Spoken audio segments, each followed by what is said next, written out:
এটি আমার করমচা গাছ। এই গাছের ফুল এবং ফল আপনারা দেখেছিলেন।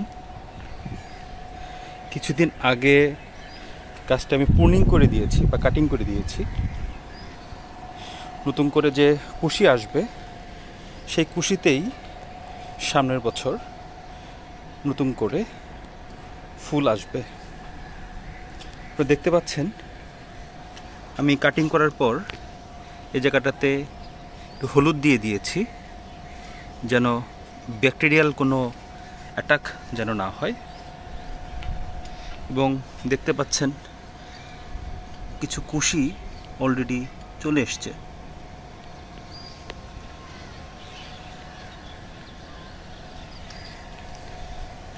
যখন সম্পূর্ণ কুশিতে গাছ ভরে যাবে, নতুন পাতা আসবে, ডালপালা গজাবে, তখন আমি আপনাদের নতুন আরেকটি ভিডিও দিব।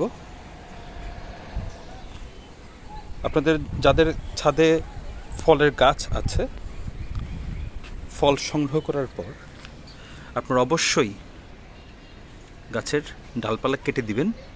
সেই সব ডালপালা কেটে দিবেন যেসব ডালপালায় ফুল এবং ফল এসেছিল। একটা কথা সবসময় মনে রাখবেন, নতুন ডালপালায় সবসময় ফল আসে। এই ডালগুলো রেখে দিয়েছি গাছের স্ট্রাকচারের জন্য,